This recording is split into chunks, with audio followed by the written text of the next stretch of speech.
a WikiVidi documentaries production. Don't forget to like and subscribe. Enjoy. Dante's Satan. In Dante's Inferno, Satan is portrayed as a giant demon, frozen mid-breast in ice at the center of hell. Satan has 3 faces and a pair of bat-like wings affixed under each chin. As Satan beats his wings, he creates a cold wind that continues to freeze the ice surrounding him and the other sinners in the 9th circle. The winds he creates are felt throughout the other circles of hell.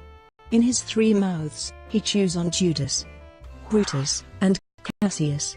Scholars consider Satan to be a once splendid being from whom all personality has now drained away. Satan, also known as Lucifer, was formerly the angel of light and once tried to usurp the power of God. As punishment, God banished Satan out of heaven to an eternity in hell as the ultimate sinner.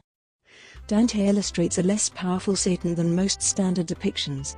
He is slobbering, wordless, and receives the same punishments in hell as the rest of the sinners. In the text, Dante vividly illustrates Satan's grotesque physical attributes.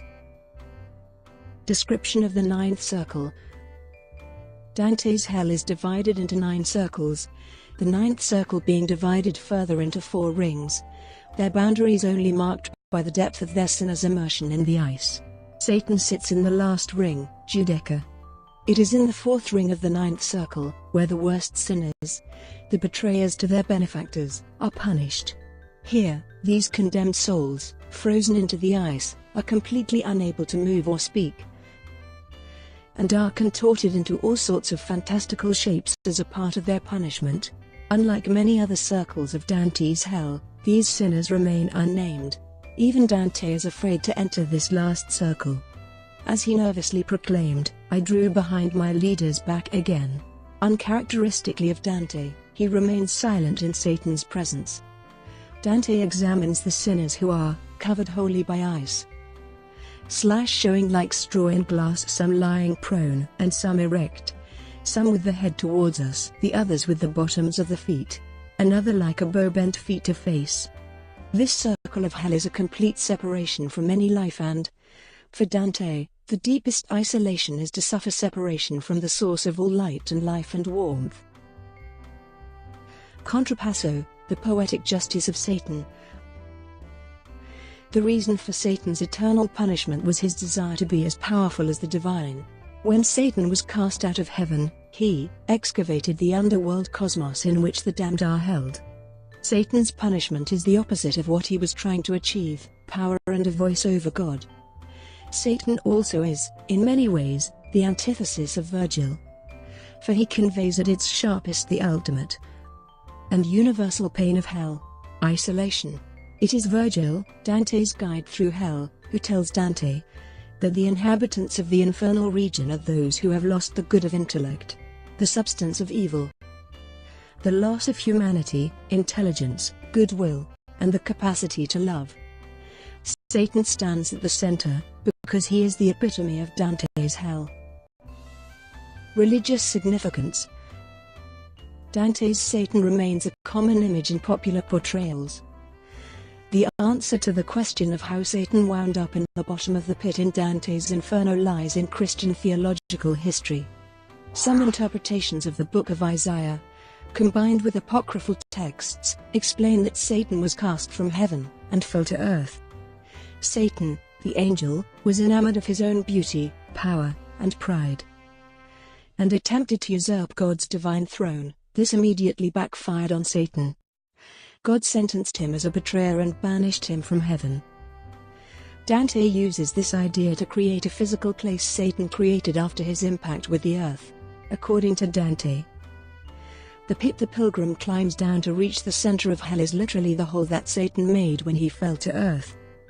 The extra earth formed Mount Purgatory on the other side of the earth.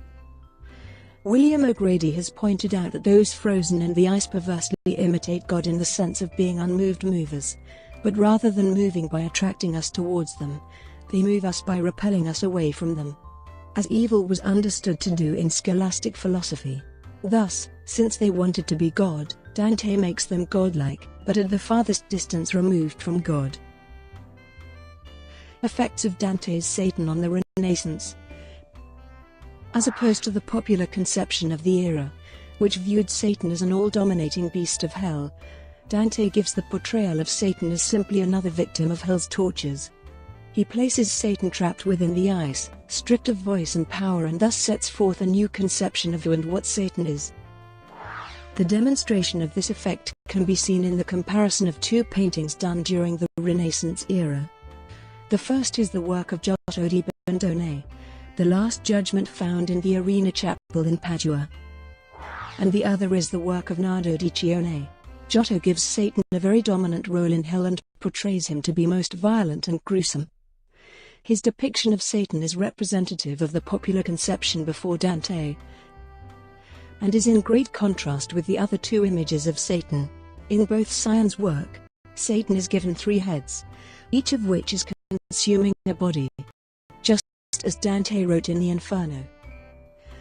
The other characteristics that the artist draws from Dante's Satan is that Satan's lower body portion is strictly confined and he is given less power than he is in Giotto's Last Judgment. A clear depiction of Dante's 9 circles of hell is also found in Sion's work, represented in the Cappella Strozzi of the Santa Maria Novella in Florence. Through this artwork and others of the Renaissance period, one can discover how much of an influence Dante had in the understanding of Satan and Christian mythology. Brought to you by WikiVidi Documentaries. Would you like to know more?